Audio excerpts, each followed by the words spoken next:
Politically Incorrect with Bill Maher, Raquel Welch, rocker Todd Rundgren, actress Stephanie Hodge, and Talk Radio's Chastain. And now, the star of Politically Incorrect, Bill Maher.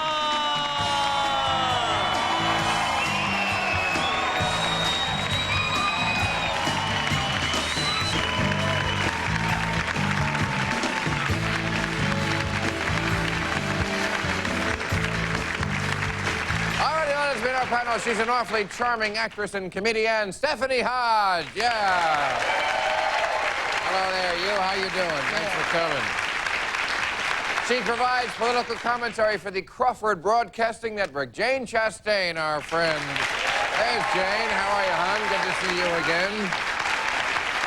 He's a groundbreaking singer, songwriter, and an interactive artist. His latest CD is With a Twist. Todd Rundgren.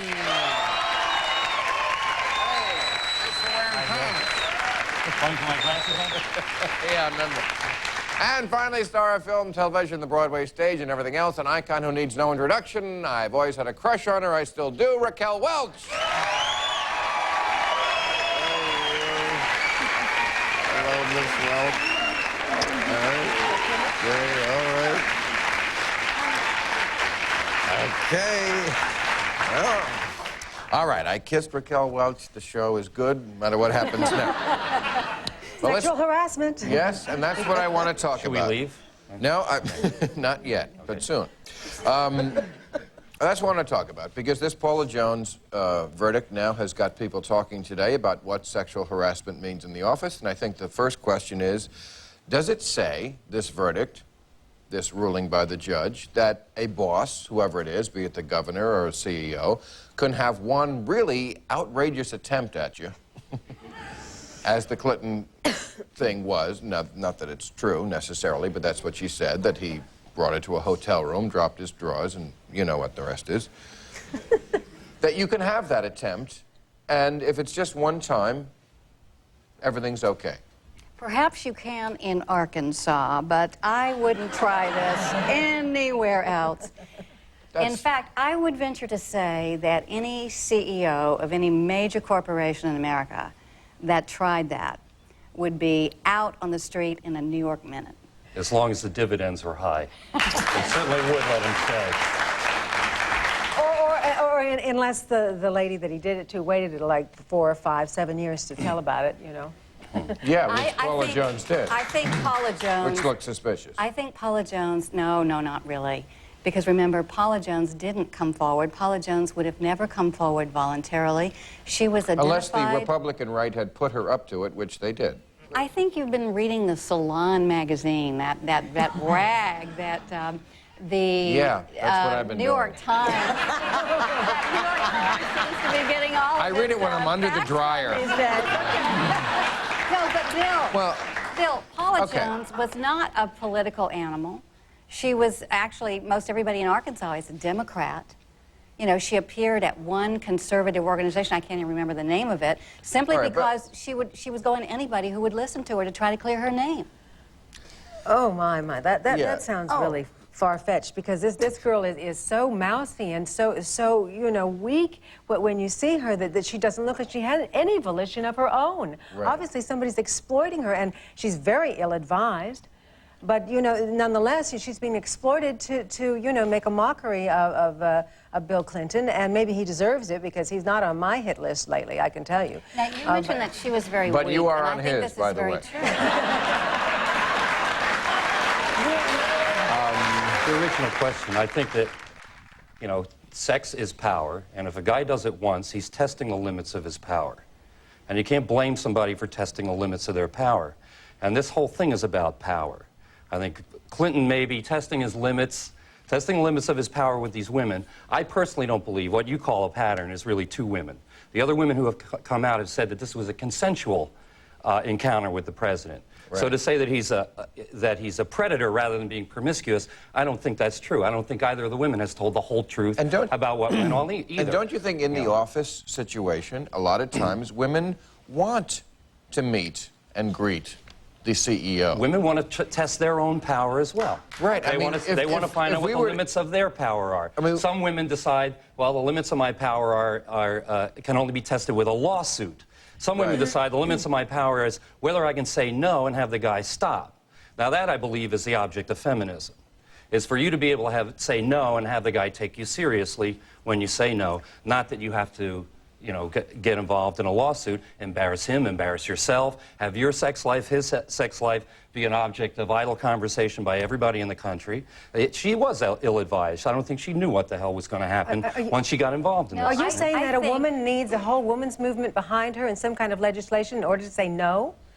I mean, I've been saying it way before there was any women's movement and way before there was any sexual harassment. You just say, you know, you just sort of, you know. No, they don't. But feminism isn't to change men's attitude about women. It's to change women's attitude about women. It's to make women think differently about themselves. I think that's part of it. I agree. I think that that's part of it. I think it's important that we acknowledge that all of society, male or female, start looking at each other with more integrity and more respect for one another. Because whenever you look at another person with disrespect or pre-assumed disrespect, then you don't open yourself up to the possibilities of finding out the positive things about them. Yeah, but you want us to always do the asking, and then when we screw it up, you sue us. Well, no, we have to take a commercial, but we'll come back to that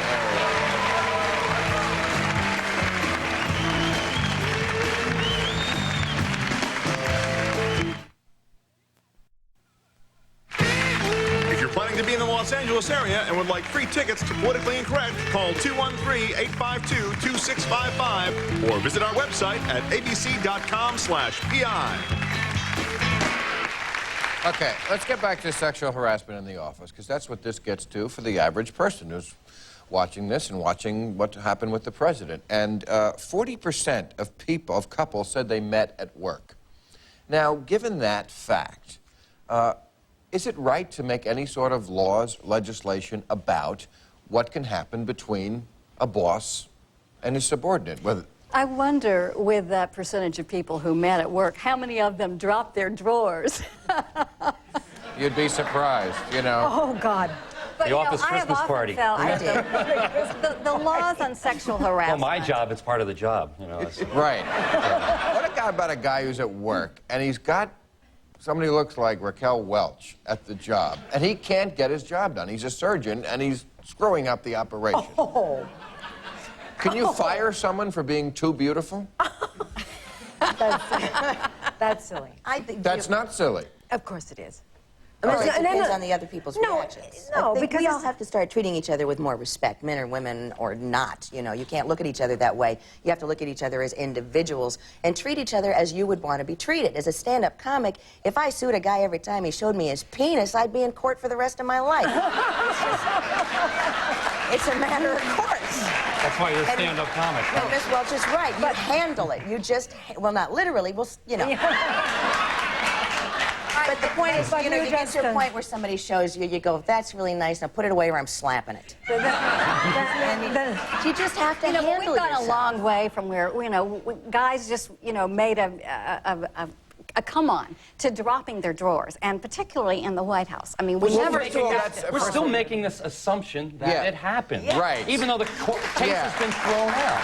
We keep talking like it happened. Thank you. And nobody has proven that it happened. Right. Yeah, I think that's a good point. I'm not an ideologue, so I'm free to make my decisions based on facts.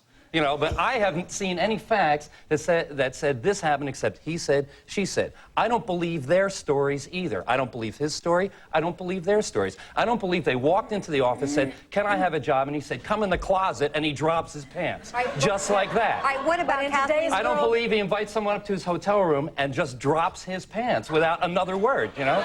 I believe that these women, first of all, flirted with him.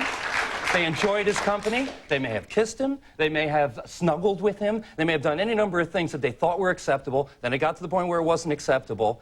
And rather than just saying no... They may have given a campaign donation and really gotten on his good side. Something like that. But as you said, rather than just saying no and acting like a grown-up about it, they had to take it out into the public forum. Well, that's a problem with a sexual harassment situation entirely, because what it gives is it gives all women, any woman, no matter how, you know, many IQ points she has and how, you know, ill-advised she may be, the ammunition to blackmail somebody or destroy their reputation, to hold them up to public ridicule, to destroy their personal life, their professional life, everything about them. This is, I mean, you can do this. All you have to do is make the accusation.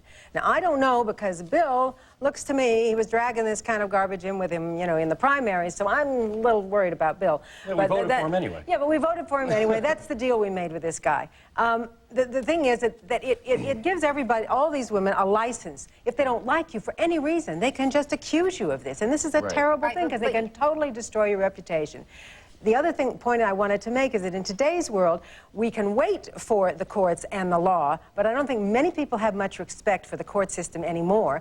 And most people are tried in the court of public opinion. Yeah. And that is really what happens. All right, but you have to understand that in the case of Paula Jones, she did not come forward voluntarily. She was publicly... Yes, she did. did. Didn't. Somebody No, wrote she was Paula pushed. in a magazine. No. Nobody would have put Paula together. David Brock outed Paula. David Brock just published an open letter apologizing to the president for the story. Yes. So Well, He apologized for the story. He said the people I interviewed were incredible. I wrote a story based Paula on Jones incredible did all evidence. of this to get a makeover. The, I have to take a commercial. We'll come back.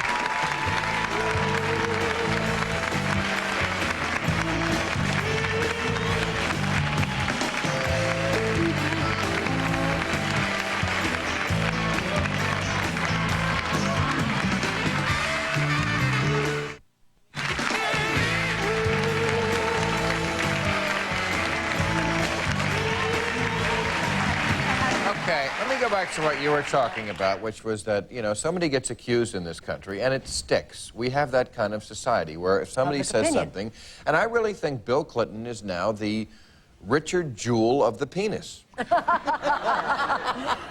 yeah, I do too. I think that there's, no matter what happens and whatever happens in the courts and about the perjury issue, which is a separate issue entirely, I think that the legacy of his presidency will be about the president that couldn't keep it zipped. And also, there are things that have been put out in the public, and you were talking today, and I've been guilty of the same thing, of talking as if it's fact, and it's not fact. That he has a bent penis. Yeah. Everyone, no, I'm not joking. Oh, wasn't that Michael Jackson? all right, but That- Bill, here is the president that said... Which way is it bent? Nobody... Was that left or right? Wrong direction. Sorry, not me. Yeah, but everybody makes those jokes, and everybody, because that was out in the press world, that he had distinguishing characteristics, and it came out that it was this Peyronie syndrome. Really? What? You've made a real study of this, haven't you? I haven't made a study of this. You haven't heard this? I hadn't. The Peyronie You hadn't syndrome? heard that the president has a bent penis? No. How many in the audience have heard the president has a bent penis? Okay. I mean, I'm not... I'm just lucky, I guess. Yeah. But... The biggest problem is that the president has an opportunity Lots of them. to come out and deny the charges if, in fact, they aren't true. He hasn't done that. He sends his people out, and they either... Deny what charges are you talking The about? charges that have been brought by Paula Jones. He denied Paula Jones. He said it never happened. You're right, He but said he never had Kathleen sex with Willie- Monica all right, Lewinsky. He said Kathleen that's Willie- called a denial when I said I Yes. never did it. So what do you want him to do beyond that? Well, he said, I never had sexual relations with that woman, as he pounded the desk when he talked about Monica Lewinsky. Yeah, that that's a sent me denial. to my dictionary That's to a look denial. up So you sexual just wanted to relations admit it a because certain way. that's not, you know, that's not the kind of sex we were talking about here, and he has never denied that. What? The dictionary defines sexual relations as sexual intercourse. Which dictionary, by the Well, way? that's Yes, because so I many mean- men don't I want to know. have that. I want to know the dictionary that defines words by two words. Sexual relations. I believe the word sexual is in there. I believe the word relations is Well, in you there. know- This is a president who uses words very cleverly to make us believe Twice president. sometimes things that he Yes. that aren't necessarily. And you know what?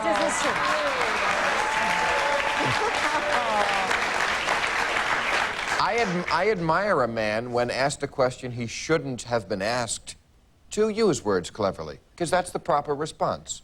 The proper response is, but when you're president, you can't say that. The proper response is none of your business. Oh, wait.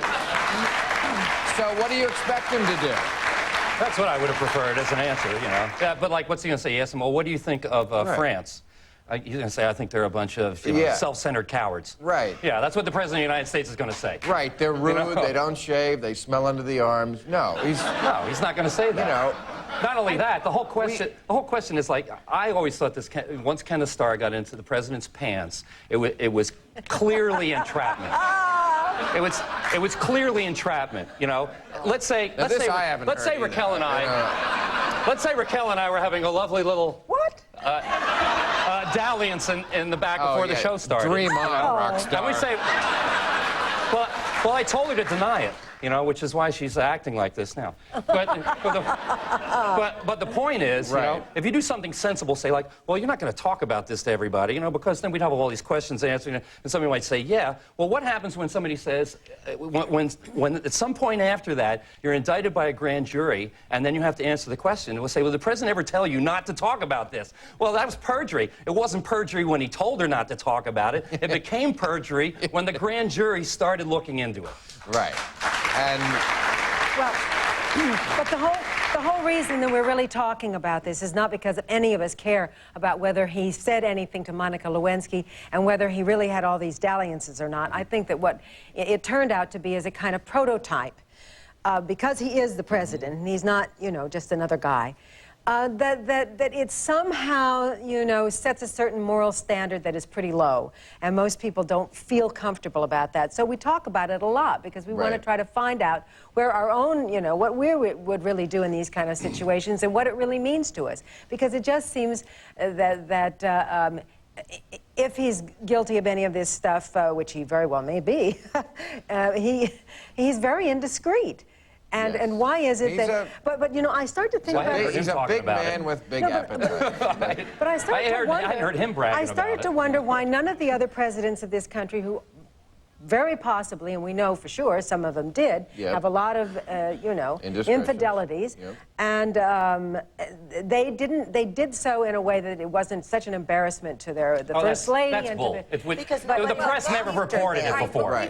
The press was more discreet. Of this whole sexual harassment thing, which gives them the license to drag him onto the carpet. Before it didn't exist. We've never crossed So nobody the could line. come up and say, "Oh, forgive me, I have to take a commercial," and she's my fantasy in my studio. You keep it to yourself. We'll be right back.